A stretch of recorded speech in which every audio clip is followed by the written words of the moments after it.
From indications that we had from aircraft that were supplied by the Ohio State Highway Patrol, there were no infrared signatures left in the area.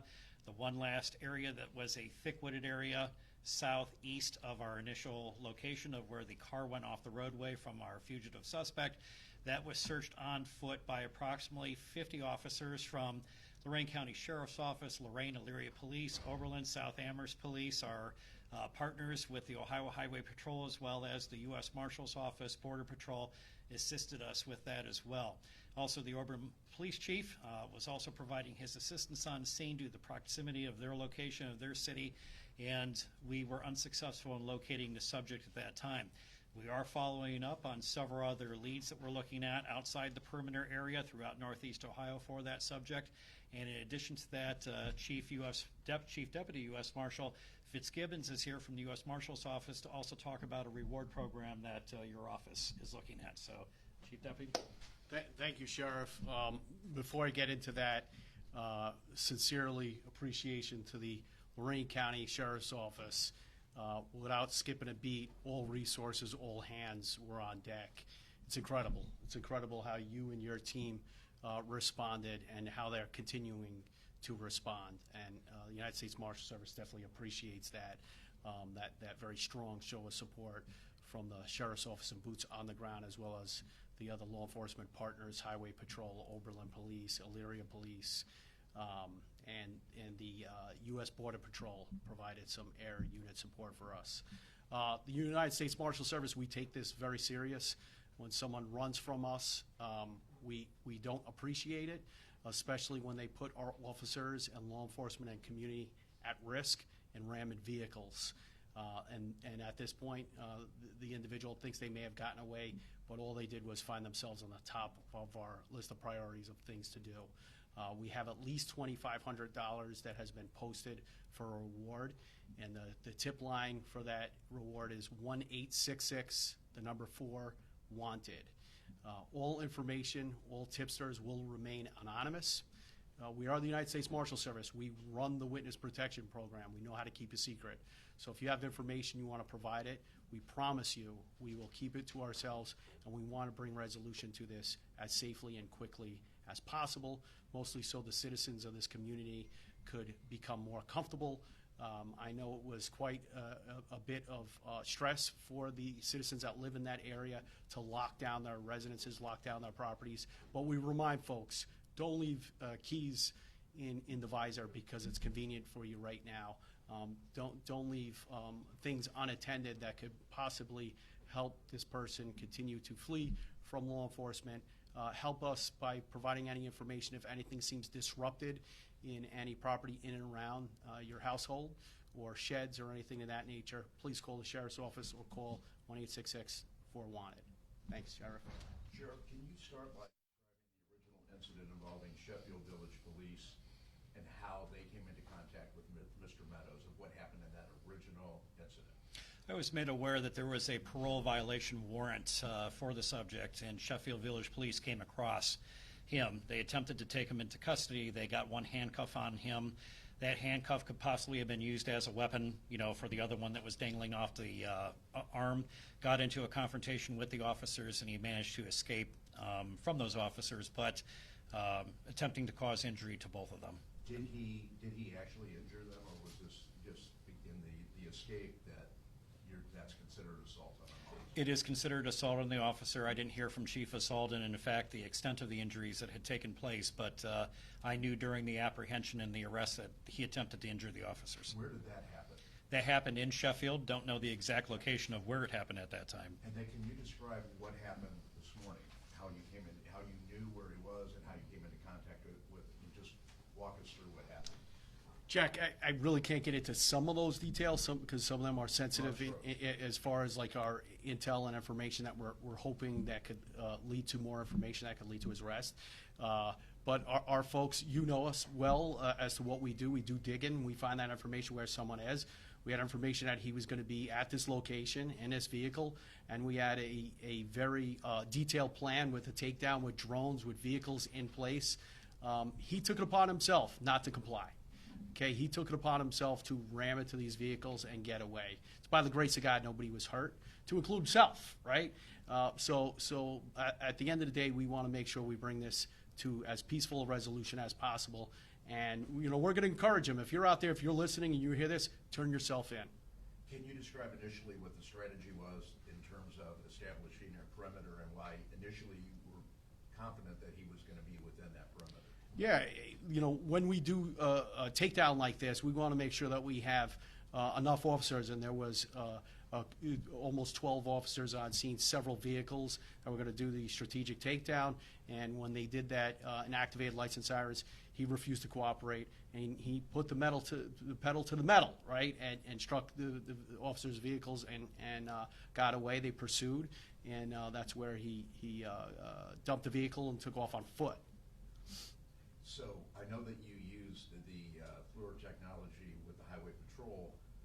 Is it possible that he could do, you know, hide under a pile of leaves and not give a heat signature? You know, it's my experience that a fugitive on the run will do all types of desperate things and measures, and we've seen it happen before. A lot of the heat, though, hiding under a pile of leaves and things like that, technology will still pick up on it. It'll pick up on the heat sense, and we're relying on an awful lot of that stuff. So, what level of confidence do you have that he is not in that same area where you began the search? you know, the sheriff and I discussed this, and the teams that were out there, leaving no stone unturned. We're very confident the area is clear. Yes. And we believe that he has broke that perimeter, and he's taken off. But we still believe that he's locally within this regional area. What level of concern do you have about him coming into contact with innocent citizens that are out there, whether it's someone in a car, someone in their home? What would you say to folks in that case? Well, fortunately, in that particular situation, we know that this guy wants to be as far away from us as possible. He's well aware that there's a warrant for his arrest. Even when the marshal's team attempted to apprehend him this morning, the desperateness of him in an attempt to get out of there, he knows that we are looking for him. So therefore, not in anybody's backyard. I think he's looking to make sure that he's away from everybody and probably seeking, you know, old places of refuge, friends or somebody else like that to look for. Wherever he may be hiding. For him to be approaching somebody in the general public, I think we would believe is a very low possibility at this time, due to the fact is that his picture has been out there. He's well aware that we're looking for them. The marshal's office is offering a reward for that, and so therefore I think he's going to have to revert to, you know, people that he knows very closely, and I find it highly improbable that he would approach, you know, a regular citizen. Sheriff, can you or Brian shed some light on his criminal background and what was the underlying crime behind the parole violation? Actually, I'm not sure of that right now, and I apologize, but we were looking at criminal past in regards to his past escapes that he has had. Well, I mean, is avoiding arrest, not an official escape in terms of the legal sense, but he's a known runner, and we were looking at those prior cases that we had and then looking into the history to find out how he ran. So we were focusing on that today, too, to see what his past would divulge. Last question here. Can you describe that background of him being a runner? Well, it's just coming in confrontation with the police, paranoia setting in, and so therefore he just doesn't want to be apprehended, and he's been pretty good at it in the past. So, Are you at liberty to discuss any of that, what his reputation is? well, not right now, because those are what we're actually using as leads to follow up in an attempt to locate him. So, Where's he from? actually, all from over the Lorain County area. He's lived in multiple places within Northeast Ohio. Last known address was Lorain. yeah. You know, It's this been is his hot spot. right. And due to the fact that he's been on the run from the police many times, there is no. I don't think the U.S. Census has tracked him down, Jack, to you know, a specific location in Northeast Ohio. So. Is there any evidence that he might have stolen a vehicle or any property damage that indicates that he might have been somewhere? Fortunately, we have had 0 reports of anybody's vehicle being stolen, no reports of anybody's property being damaged or anything else. So nothing at this time has that indicated any of that as a possibility. Was that his vehicle today that he ran with, I assume, and then was it dented because he crashed into the patrol cars? Well, it was not registered to him, but we don't know if that was through a lease or if it was through anybody else. So, but it was the vehicle he was driving, but we're not sure that he had an ownership interest in it. And when marshals cornered him, was he in the car or was he out of He was in the vehicle. Jack, even if he's not looking to, take someone's car or go in their house, what would you just say to anyone in Lorain County that happens to see this character running around? Well, this character or anything, it's like always, if you see something, say something. And a lot of times incidents happen outside of even what's going on today, that we don't get calls from residents because they think that we don't want to be bothered with something. Please, we do want to be bothered. It's what our job is to do, is to service the public.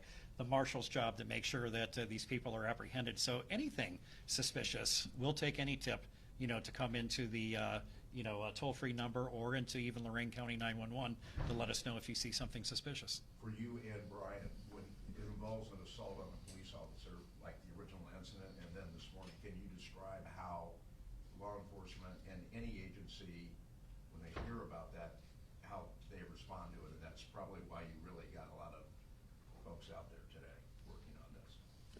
I think we'll agree that anyone that shows a history of assault on law enforcement, especially when they're evading capture, is going to be a risk, right? And when we do assessments and we brief cases, what is their criminal history like? Have they fought with police before? Because it's going to change when you approach them, right? And at this point, it's a reoccurring theme of either running or assaulting or knocking anybody out of your way that will prevent you from escape, right? So yes, everybody on our team, everybody on the sheriff's team knows this, and we're going to be extra specially cautious when we're coming in contact with him and relaying that to the public that his previous assaults on law enforcement was directed at us, and if you do see him, call 911. We'll keep it real simple. We have a great tip line number, 1-866-4-WANTED, but call 911. We'll keep it real simple. We'll get folks out there. The sheriff will get people out there, and we want to bring this to closure, Jack. And would you have a message for Meadows for a safe resolution where he doesn't get hurt and no one else gets hurt? Without a doubt. Like, we agree on this as well. Hey, I don't think you realized what happened when you did it. Maybe you got caught in the moment, but it's not going away, all right? You yourself and your family, there's family members that care about you, that have already been in touch with us, that want to make sure this comes to closure. Think about them. Think about them, turn yourself in, and we'll treat you with the respect that you deserve by owning it. Owning it right now and turn yourself in, and we will treat you with that respect. Thank you, Jack. Thank you. Anybody else? How long would you say you guys had that perimeter blocked off today? Like from what time roughly to when it was called off? Well, we actually started setting the perimeter up approximately 8:15 this morning, and then we probably left the perimeter, I want to say probably around 2:30, 2:45. So it was quite a while we were out there. All right. Anybody else? All right, thank you all so much. We just want to get the major in Spanish. Oh, perfect.